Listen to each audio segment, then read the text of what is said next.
Take up your bed and walk. You don't belong here. At the very end of this divine work from Jesus out of time, in the last 20 lessons, will be this lesson. This lesson is my reminder to you of my certainty that you have instructed me to remind you that you don't belong here. Those of you who can hear this will not attempt to aggregate it with other associations. While you may attempt to do it, you will begin to emerge in the certainty of your mind, because as we look about here, we see that all human body associations suffer from the same condition. They are searching for love. They are searching for happiness. They are searching for joy. And they can't find it. And they do find it. They find it for a moment, but they find it in the spatial references of themselves. Then they come back there and live by that pool. I keep going back to so that you can see it, rather than seeing that they're carrying it around with them. Each one of the associations is wondering based on the separation that they are sharing, rather than the truth of God that is with them.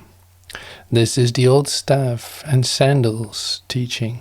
Jesus says, pick up your bed and walk around and teach me, because I will be with you in that teaching. I'm not an establishment. I'm in you. That is so dramatic that it's incredible. It's from a mind that knows you. The lesson reads, I will be still an instant and go home. That's all you need to know. See if you can hear me. The fact of the matter is you just got here. The fact of the matter is all time is always behind you. I'm going to walk into this place. I'm going to shut up for a minute. And I'm going to spring back into heaven. Is that happening? Sure. It's a little deep here. But I assure you that it is happening. Remember what we just read. Each time you resurrect, you can come into a new place in your own mind. You can change the speed of your light association. You can see immediately that you are in a new relationship with yourself, and it's not outside of you. This world you seem to live in is not your home to you, and somewhere in your mind you know that this is true. Imagine, this has been written from a voice out of time. Wow, it's so gentle. It's going to remind you that that instant of awakening of his mind is being shared by all of us from the moment that we came here. That resolution is here, even though you may still appear to have been left behind. Were you left behind? Yeah, sorry about that. This will be lesson 182. It will say you are going to have to forgive us for leaving you behind. Believe me, I'll never forgive you. Do you see what forgiveness offers you? Only if you want to hold yourself in that, you can't possibly get out. This world you seem to live in is not home to you, and somewhere in your mind you know that this is true. The memory of home keeps haunting you. It's being covered up by your need to exist. It's being covered up by each moment, by everything you do to justify your occupation in this body. Everything that you do disrupts the communication that will come to you if you will let it. Is the communication coming directly from heaven? No. No, you couldn't possibly hear that. It's activating a discriminator in your own association. It's activating your own Christ. It's activating the light that you are carrying with it, the pure core energy of life that's in your body.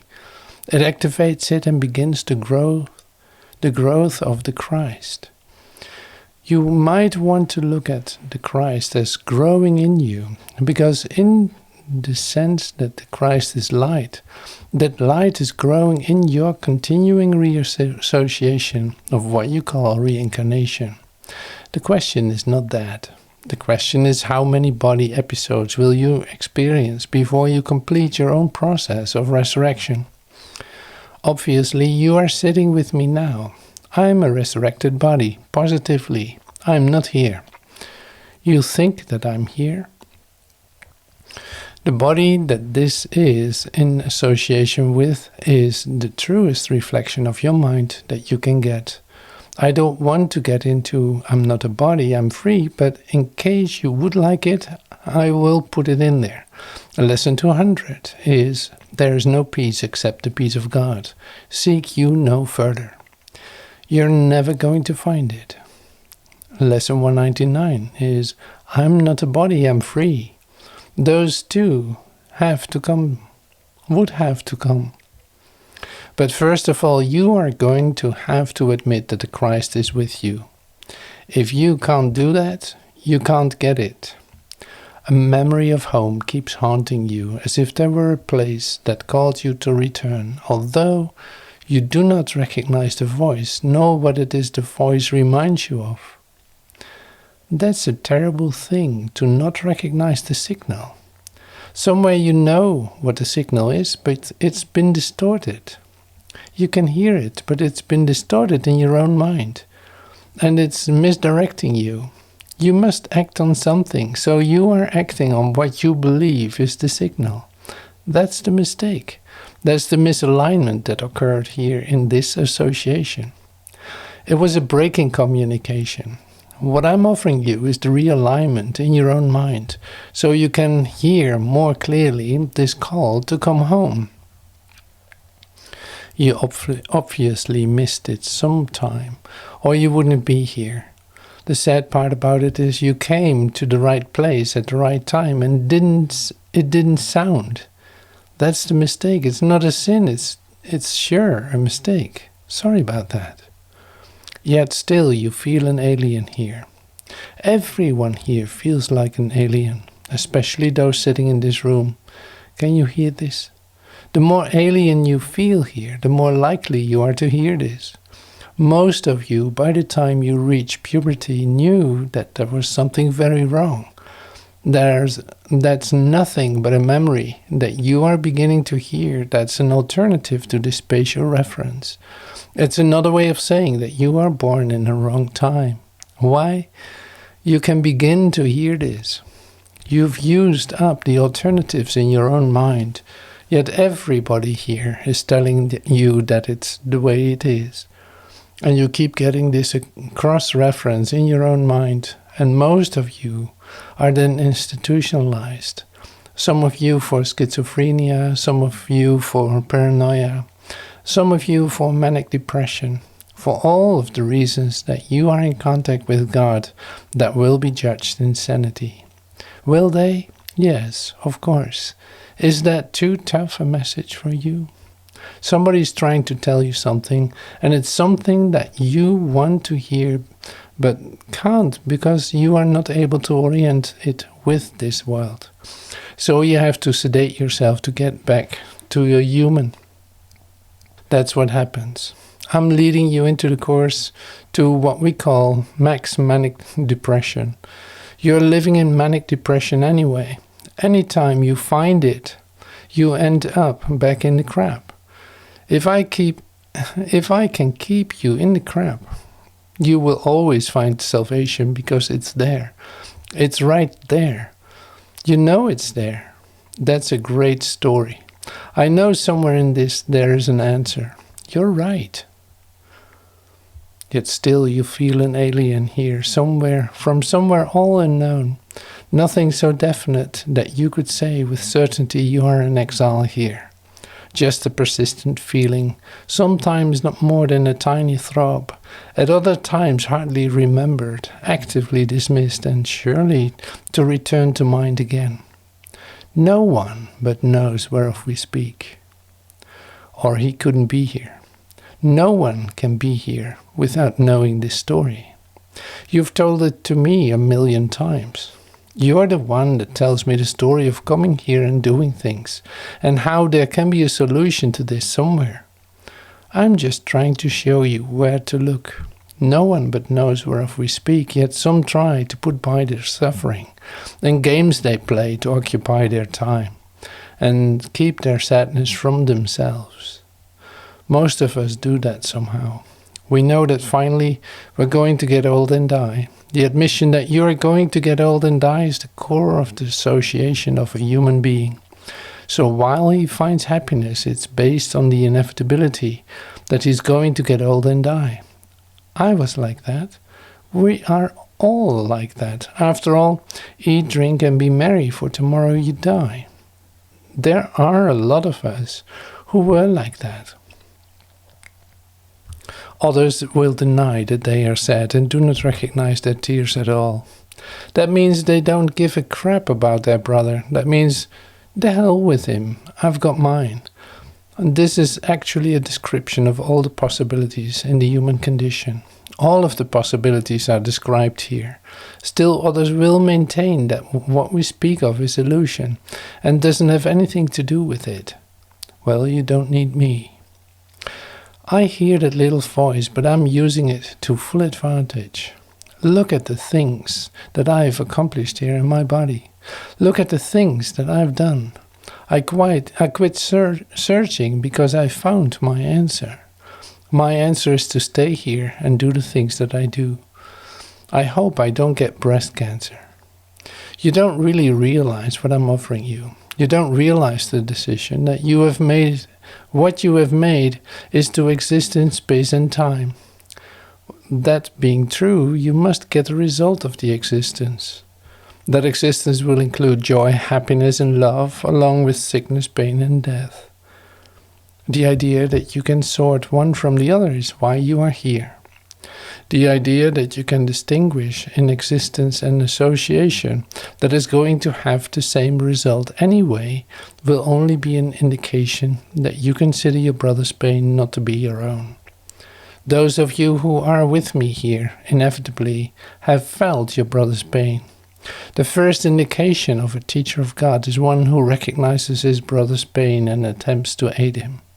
That's a teacher of God. Whether he carries that to Samaritan's ship, I don't know. But somewhere, whether it results in his teaching or whatever, how it results I'm not concerned, he wants to help his brother. A lot of us are like that. So we are searching for peace and happiness in the aggregation with ourselves. Is that good? That's what civilization is. I'm not taking it away from you, but I'm going to tell you that the salvation of the world depends on you. There's no way you can get away from that. Still others will maintain that what we speak of is illusion, not to be considered more than just a dream. Yet who, in simple honesty, without defensiveness and self-deception, would deny he understands the words we speak? It's impossible you don't know what I'm talking about. Otherwise, why are you searching? You can deny that you're searching and get old and die until you discover that that won't work either. That's why you're here. We speak today for everyone who walks this world, for he's not at home. He goes uncertainly about in an endless search, seeking in darkness what he cannot find, not recognizing what it is he seeks. 1,000 homes he makes, and yet none contents his restless mind. He does not understand, he builds in vain. The home he seeks cannot be made by him. Does anybody want to read this? The attention that you are paying to this is an indication of your willingness to examine your own association with yourself. Hopefully, your experience then would be within your own mind, and that joy can certainly be shared. Why can he not find a home here? There is no substitute for heaven. That's nice. Are you in heaven? Everything is in heaven. The struggle human conceptions have with heaven was in Star Trek last night. Did you see Star Trek? Q is offered life eternal and gets tired of it. It's a particular ploy of the human condition because conceptual associations must believe that eternity is a long time. Do you see that? So it shows Q, and he shows all these people with eternal life doing nothing. They're just sitting around. What's the matter with them? Q says, They've used up all of their alternatives. There are some nice lessons in there. The idea that you would strive to find Qism, but the idea that Qism or quantum is a long time is absurd. Quantum is not a long time. Quantum is no time. I can't express that to you, but I can give you the happy time. I think by the time I was 8, I expressed that once I got filled with ice cream, I was aware that in heaven I could do anything I wanted to do. Then I would say, what else would I do then? Well, you wouldn't do anything. You would just keep eating watermelon forever. You would just keep enjoying. Your mind immediately needs the competition of the separation, so you immediately reduce it down to the need to exist. There isn't any answer to that except that your need to abundance is always a comparison with somebody else who is in hell. One of my first directions was, how come I got to heaven and they didn't? They said, you were a good little boy. And I said, no, I wasn't. Well, you were better than other little guys. Really? I wasn't too sure of that. What a strange place to be. Perhaps you think it is your childhood home that you would find again. The child of your body and its place of shelter are a memory now so distorted that you merely hold a picture of a past that never happened. You have let yourself get so distorted from your original innocence. Every time you asked a reasonable question, it was beat out of you. Every time you would say, how come I'm here, when you told me that God was loving and whole? They would say, shut up and eat your food. You're not allowed to make that direct comparison. But it's still with you right now. It's been growing secretly in you. Is that so? Yes. Here it is. Yet there's a child in you who seeks his father's house and knows that he is an alien here. This childhood is eternal, with an innocence that will endure forever. This is the same idea that contained in you is the innocence of a little child who does not question himself. He doesn't question himself in relationship to his grown self. How long does that take? Just an instant. One instant of innocence from your own conceptual associations can show you the wholeness of your Christ mind. Can you accept that you're not guilty? I hope so. You're going to have to. There's no way you can escape it. You can only get the associations of your consciousness. The idea that innocence is with you and can be nurtured can be a lovely thing, because when you experience that Christhood experience, it will not be of this world. You may reduce it down to this association, but once you have an experience of your own whole self, you couldn't stay here very long. There's no way you could stay here. Where this child shall go is holy ground.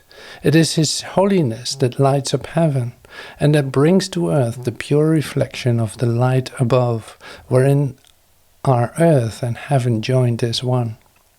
If you want to hear this with me, the maturity of you and the perfection of you has occurred.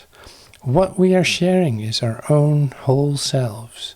What does that have to do with the abstraction of God? What difference would that make? If you are seeing yourself as whole, you will see the associations of this as whole. One of the most beautiful associations in the Course is where Jesus says, "For they have come."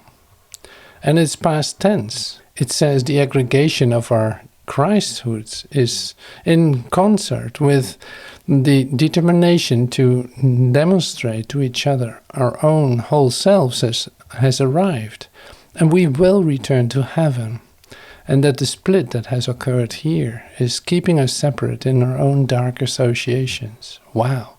So you end up assembling those dark particles, and you call that your body, and you hold it together in the darkness of you. That's how I can heal. We'll do lesson 136, and I'll show you how healing is occurring in you if you would really like to know. I need to finish this. This is a great lesson in regard to the Christ is with you. It is this child in you your Father knows as his own Son. Once more, it is this eternal you, this bright you that God knows. Not the you that's in conflict, not the you that is suffering pain and death. He doesn't know that you. He knows you as he created him. What does he say to Jesus at his baptism? This is my beloved Son in whom I'm well pleased. At the Transfiguration, he adds, listen to him. Is that all God says? Yes. Does he recognize you? Yes. Do you recognize him? I hope so. Otherwise you will recognize the falsity of yourself. Does the salvation of the world depend on your recognition of God? Yes. That's not difficult at all. This world is created in your own mind. It's a reflection of what you want to be in your own dream. As I leave here, I'm leaving you all this stuff. Do you have A Course in Miracles? Yes, it's all in there. It's going to start to spread very rapidly. Do you know how? It will happen in the privacy of your own mind. It doesn't spread in the world. It spreads underneath. It's a spreading where suddenly you begin to get together and say, can you remember this? You don't get together and gossiping in a group. You're protective about your Christ. You get together and say, wow, where are you with that? It's a secret that you're holding as your own Christ matures, as we did in the catacombs. That's growing in you now. Is that a secret from the world? Yes. Are you going to seek you out? Are they going to seek you out and kill you? Could they dare let you mature in your own mind? When I give you direct evidence, you don't like it, but it's true. I might as well teach this for just a second. I'm trying to get you to see that it's all going on at one time. The simple fact of the matter is that if you didn't actively oppose this, you would be in heaven. You have to stay active in your own mind to deny it, and that's what's causing your pain. You have to exist within that possessed association, and it has to be very active. You can pretend neutrality, but I never associate it with the neutral ones anyway. You don't need me if you're going to be neutral. We call it lukewarm. If you're going to be that, you're just going to go off somewhere, and who knows what you'll do. Are they all around you? Yeah. Their minds are real narrow. They're going to let in any schizophrenia. They're not going to let the idea of ecstasy only to have it dashed in the depression of themselves. I don't dare. I don't care about them. I care about you. You have seen somewhere that activation of your mind. My offering to you is to keep it active as you can once you have the contact and use the workbook of A Course. You couldn't spend 40 days right now because of this new energy association with the workbook and not have an experience. It's not possible. That includes you. You wouldn't have to share it. By the time you begin to do the lessons, by the time you get to lesson 14, Jesus would say, have you had a light experience yet? He actually says you should be having some sort of experience. I'm not. Well, it's because you would rather do this than that. What is the experience? What are you teaching? Transformation of mind. This is Jesus. All I'm really teaching is transformation of your mind. Are you experiencing it? Are some of you having an experience? Why are you studying me? All I'm doing is offering you love. I just got through reading this to you. If you give me the identity of a prophet or some sort of great leader, I'll be Gandhi. You like to do that, and you're full of crap. That's not what I'm offering you. I'm offering you your own Christhood. There's a lot of this in Matthew, where he says that you're going to get the result of your own mind. The leader that you want will be the guy that leads you, and the teacher that teaches you will be the one that you want to teach you. The one message you don't want to hear is the one I'm offering you.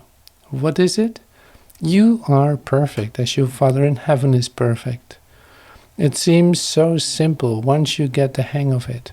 Does it require the admission that I'm perfect as God created me? I don't know, but you are. You can't be separate from the universe. You can't be more than everything. You're not trying to be less than everything, you're trying to be more. You're trying to be different. I worked on it a long time. It won't work. You'll always end up with the same associations. I have a very inventive mind. I can invent all sorts of solutions to never-increasing problems. And I always end up with the same thing. That's terrible. I hated it. All I could do was go out and celebrate, have a hangover, wonder what to do next. It's just that way. Oh well, up and at 'em again. The amazing thing is that if I can keep your mind active in problem solving, not based on the problem, that's how the workbook works. The workbook works simply because it's always offering you an alternative. It never stops arguing an alternative. It's a great argument. In fact, the whole workbook is the greatest argument that's going on in your mind for your own reality. It's very reasonable. The problem is you haven't wanted to hear it because it requires the experience. Once you have the experience, the argument that you are allowed to change your mind will begin to work, and that you can change your mind in any direction, any dimension that you want to. Will it work? What would stop it, except your own fear, except your own need to hold on to that identity, except your own fear to say, well, I'm doing okay, I think I better just consolidate my gains here. Good. I want you to be sure you do that. Do you see? Does this reduce to let those who can hear? It has to. If you can hear this, you'll hear it. If you don't, there is no power in the universe that can make you hear what you don't want to hear. I can give you the sentence. There is a single whole loving God eternally creating. There was a mistake that occurred and it's been corrected, and you're home in heaven. I'm talking directly to you from this lesson. As a matter of fact, I'm not even talking to you. I'm talking to the Christ of you who is that offering into you. Every time you close that up in your association, you don't hear me. Every time you open it up, you'll get advice from your own Christ, because our selves are the same. The self that I'm speaking with is what we are. I'm not speaking to what you think you are. You don't even know who you are. If you would tell me who you were, I would talk to you. This is the whole struggle the human being has in trying to explain himself to his other associations. Your mind changes. His changes, and then you tell him you didn't mean it. That what you said wasn't true. Oh, it's terrible. It's a front. Not only is it a front, but you know it. Not only is it a front, but I knew early it was a front. I knew early that we reached agreements that had nothing to do with the world. That's why I was so successful. I was very successful. I knew that somewhere there was an operational procedure that was working despite of what was out here. And generally I knew it occurred within the bellboy. Generally I knew it was occurring by agreement that were being reached by people in this association, not up in here. That's a statement, a true statement. That was a front. That was a communication going on to justify love and the certainty that it could rise to the surface despite political associations. Sounds like the French Revolution. It is this child who knows his father. He desires to go home so deeply, so unceasingly. His father cries unto you to let him rest a while. He does not ask for more than just a few instants of respite. Boy, this is nice writing, guys. Just an interval in which he can return to breathe again the holy air that fills his father's house. Listen, you are his home as well. He will return, but give him just a little time to be himself, within the peace that is his home, resting in silence and in peace and love. Literally, don't judge him.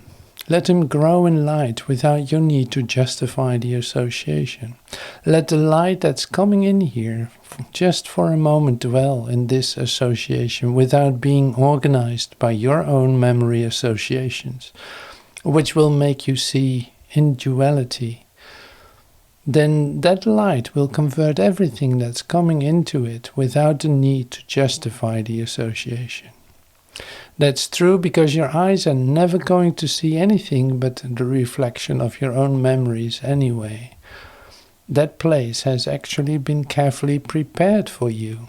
If you want to hear this with me, the replication that you perform in your own holy place, in your head, will be duplicated in the entirety of the association.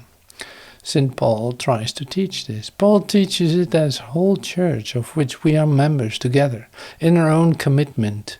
Obviously, we are replicating our own Christ and will share that Christhood as we mature in ourselves. How conflictual is this message to you? It could only be totally conflictual, but without conflict there's no progress. And that's what disturbs you. I'm constantly upsetting you. That's the whole course. You're constantly, if you allow yourself to be being upset by these teachings, how determined are you for another 40 wings? I don't know, but I made a promise. As I leave here, I will leave you the lessons and an unqualifying realization that you don't want to be well. I have to do it negatively with you, otherwise you can't hear me because I'm a healer. You felt that. You said to me, oh yes I do. And you were. Can you hear that? You are making that decision despite yourself. The practice of the workbook is to keep declaring it. I'm the only living Son of God. There's another world I can see. It's not this. That's the whole idea.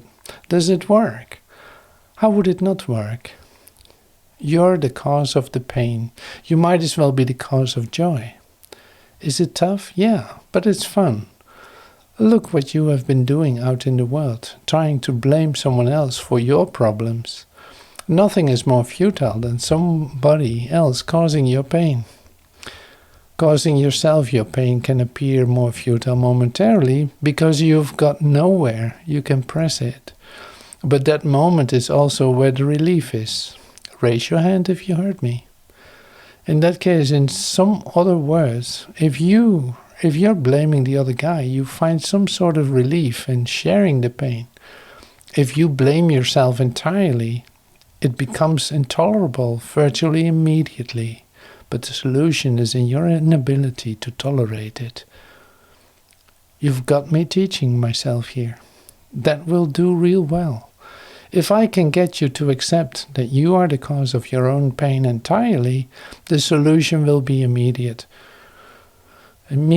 available because you won't be able to stand it. And if I can keep you from projecting it out on the other guy and blaming him and calling it a grievance, and if you're going to grieve against yourself. That doesn't mean that you might not rend your garments. You're going to stand there and wail at the wailing wall. But hopefully at least you have it in your own association. It ain't out there. For a moment it's going to be more conflictual because you have let the dark things that you have rejected come in and not attempted to identify them. There's a real rapid speed up going on in this association. When that occurs, the dead to bury the dead. Don't worry about it. Why would you be concerned? Life is going to be life anyway. Remember that where the rebuilding occurs will always be a higher range than where the catastrophe occurred. Did you hear what I said at all? There's chaos going on, and it reaches a certain harvesting. A certain amount of associations will come out of it and then actually return. Remember, this is going on all the time. All the description of hell and falling down in are what the residual is. That's nothing. When the reassociation occurs, it will be at the level where you went out, where it had been raised to us as you return in the recognition of it. I'm raising your bottom, in other words. You don't have to be concerned about this. This is not life. Potential is not what life is. That may help you. Certainly evolution occurs revolutionary, not in this ascent. The dinosaurs were wiped out, right? That's it. Somebody laughed right out at me. The Homo sapiens looks a little different than this. That's the way it is. It's an alien. This child needs your protection. He's far from home. He is so little that he seems so easily shut out, his tiny voice so readily obscured, his call for help almost unheard amid the grating sounds and harsh and rasping noises of the world. Yet does he know that in you still abides his sure protection. You will fail him not. He will go home, and you along with him. That spiritness of you will lead you home, and did, and is coming back to offer it to your separate associations. This child is your defenselessness, your strength. This child is your moment of defenselessness, hence your strength, since you were protecting nothing. Then the child can grow. He trusts in you. He came because he knew you would not fail. He whispers of his home unceasingly to you, for he would bring you back with him, that he himself might stay, and not return again where he does not belong, and where he lives an outcast in a world of alien thoughts. I'm going to offer you the solution, if you want to hear it with me. You don't belong here. Whatever else you get out of this, stop trying to equate yourself with human beings. As you look around this world and you see what humans do to each other and what they do to themselves, this is in private to you. I looked at this vicious, incredible dog-eat-dog, murderous place. I'm offering you individually, in your own mind, with my certainty, through my experience with you, that you don't belong here. If you can feel the disgust and pain and fear of this place, then be part of it. The solution I'm offering you does not have to do with this place at all. I know the question is going to arise again and again. How did I get here? Why am I in hell? Why need you be concerned about that, if you'll accept my answer? My answer is that you are not here. Your question arises continually as a denial of your own true self. Could you hear that? You're liable to start teaching this.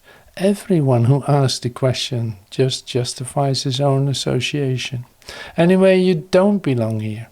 The idea that there would be such a place where babies starve and 10,000 people were killed in an earthquake last night is beyond my belief.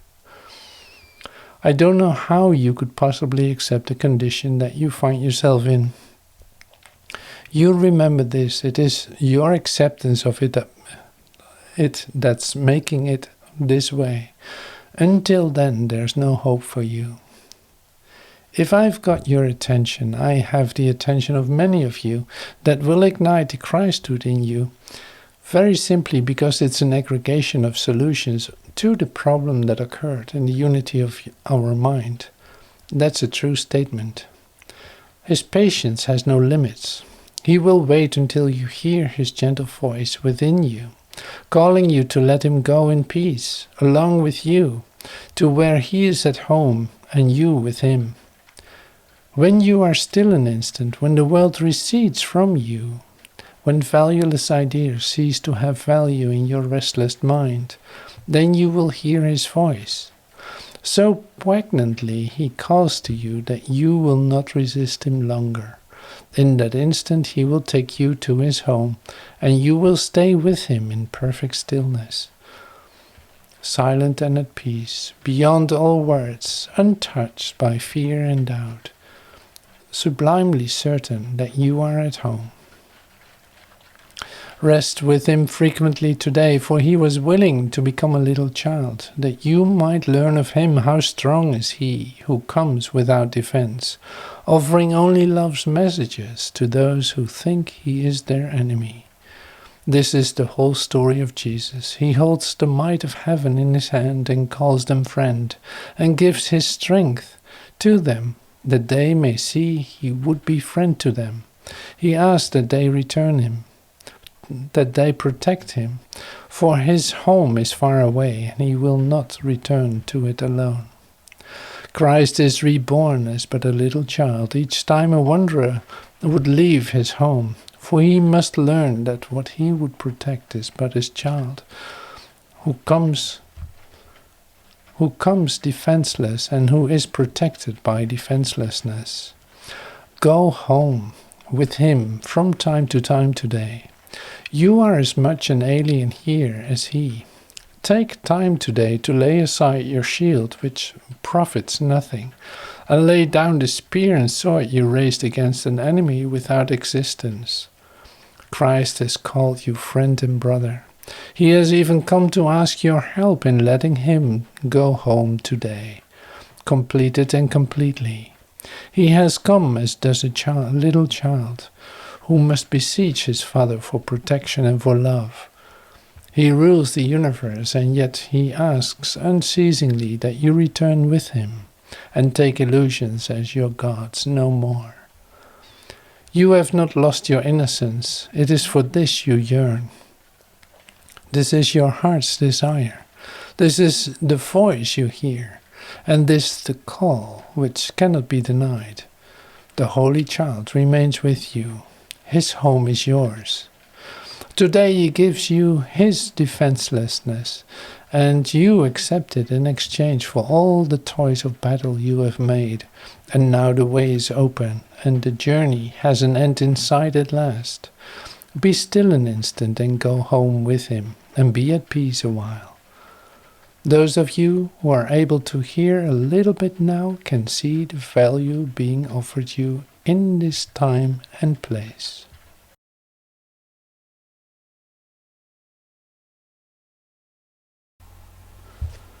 Take up your bed and walk. The prayer. If you're going to be a healer, I need to get you to look individually at whether you are actually willing to acknowledge the miracle. That's very valuable here because I'm teaching a reasoning process. And if you want to accept my mind as a healing, you're going to have to admit that you're obstructing your own healing. You don't have to believe it, but you're going to have to admit it, or I can't heal you. That's just the way we heal. We're not concerned about people who all shout, "I'm well." We're concerned that you see that a healing is occurring in your mind and that you're changing your mind about yourself and that the cancer will disappear. We've had a lot of healing here. We've had a lot of sickness here. I don't know if you know that. I'm not talking about sickness of the mind. I'm talking about physical sickness. And those of you who have it, I know it. There's no sense in trying to cover it up. We have a healing center, and our healing does not occur with everybody running around and saying, "I'm well." Our healing is occurring in the individual associations who then heal. What is spreading is actually light of this atonement, not based on a great big fanfare out in the world. It doesn't work out in the world. It works with you in your own mind. It's working in you, carrying that healing to each other. Every time the world tries to explain it, they are dead wrong. I'll do it once more for you. You've got to hear this. Every time the world tries to explain it, they've degraded it and denied the process of the miracle of the Savior. Sorry guys, but that's the way it is. Not because I say so, but because this world has to be a degradation of the miracle healing of God that's going on all the time. You say, how do you heal? We heal because you are perfect. I recognize you as perfect and you are healed. You say to me, how can you recognize me as perfect? Because my power comes from God. It's not in our definitions of each other, but in the recognition of our wholeness. Can healing centers actually form that will demonstrate spontaneous remissions and healing? The answer to that is yes. It has to be because there is nowhere for the mechanics of medicine to go to heal except to mind. We have some good doctors now who finally are beginning to see that everybody heals. Everybody uses mind to heal. They say, I use this remedy in this solution. I'll bring them together and pray that they're healed. That's what they do. This is nothing but the idea that the mind heals. Everybody knows that the mind heals. That's how we heal. The question is not that. The question is, what are you sick of, and how willing are you to be well? Our service is very simple and it's very Christian. It's Christian because the answer is through our Savior Jesus Christ. Those of you who are somehow degraded by the idea that Jesus Christ risen spoke to us here, I can't do anything about that. If you object to the vernacular, I can't do anything about that except to tell you that the objection is yours. It's just that you would rather believe that there is some alternative to what I've offered you. Yet what I offered you had nothing to do at all with Christianity. It had to do with my declaration that you're whole, the whole Christ, and must change your mind. Some of you reduced it to, he's teaching that. You're that wrong. I'm teaching that you must undergo your experience. That happens to be the teaching of Jesus Christ. How else would you know about him? If somebody hadn't risen, how would you know?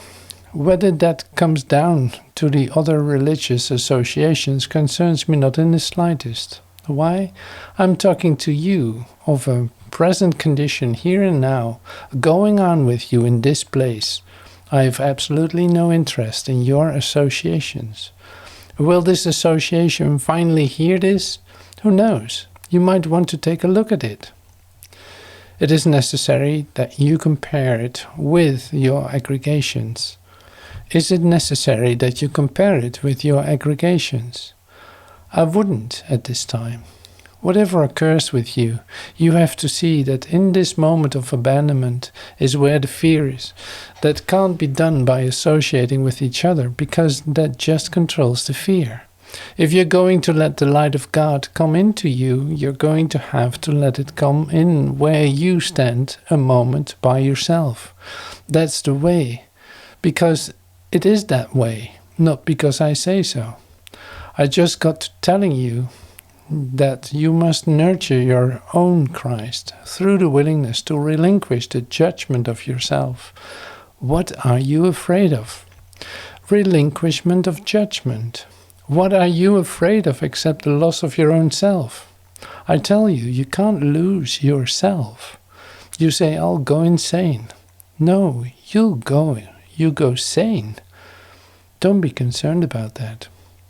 Some of you are into meditation here. That's okay. I can't do anything about that except to tell you that I'm not offering you that alternative to you. I'm saying that as your mind becomes whole, your body is healed because your body is nothing. Since your body at no single moment exists anyway, you need not be concerned about it. It will look as funny as this one. Heavenly Father, we come to you now, together for a moment of non-defensiveness. We come to you for a moment now, willing to just let the past go. For just a moment, under these superb instructions from the risen mind of God, we will be willing to still the turmoil of ourselves and experience the opening of the new channel of light that is occurring in this aggregation. We thank you for this new pool of light where, as each of us picks up our bat and comes with it, is willing to release it, we bring ourselves. And formulated here is the abundance of our giving rather than our taking. This is the reversal of the temporal order. Instead of using up what's out there, we understand that from this power of eternal life as channels of giving, we share the totality of the universe rather than grabbing from this place our little sustenance while we muddle around in death and pain, groveling over nothing. This gets to be a pretty juicy prayer, but this is the way I see it. Everybody is just grabbing and fighting. They're fighting over scraps. This is the prodigal son. I got back there.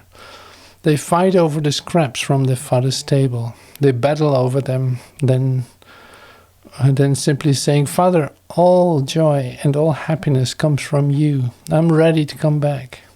Did he forgive you? He can hardly wait. He is you.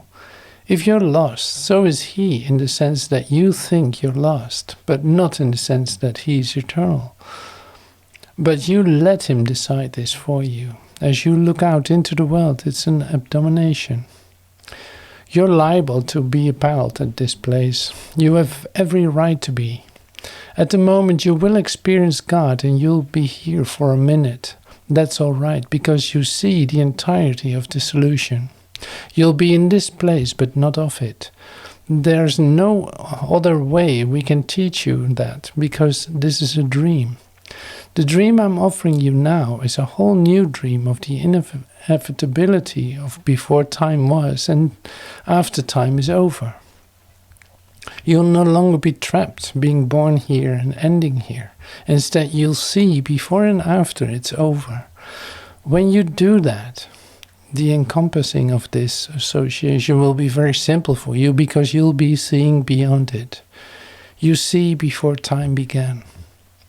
My mind right now does not see within a parameter of arrangement of cause and effect. My illumination will let you, through this course, see an expanding association of light that will include this. But there's no definition of this in a beginning and an end. Could you hear that? That's what's occurring right here and now, because this is the unifying field of energy. This is the Holy Spirit. And in here are the time sequences contained within it. Oh, I'm sorry, I've finished the prayer. I get mixed up. Sometimes prayers last 2 or 3 hours. Many of you would be surprised if you knew really why you're here. Some of you, especially, that are just coming here for what you think is the first time, that's not true.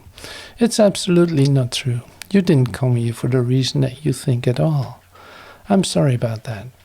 What the hell are you doing here? Sitting here? If you'll stop clutching around with each other, you'll be able to see that there's a hell of a lot going on here that you haven't been willing to admit.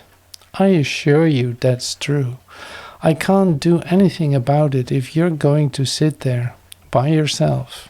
But I'm offering you transcendence out of here. Hopefully you will enter into that. This is the kind of church we read about this morning. The door is open for all those who are not concerned about denomination, but would rather just simply come into a place where there's a God contact. We, as members of the new Christian Church of Full Endeavor, acknowledge with honor and gratitude the Almighty God the Father, the process of transformation that is occurring in us and in all the world, a process of healing and forgiveness that through our individual full endeavor will bring about the recognition of the brotherhood of man in the worship of God. Amen.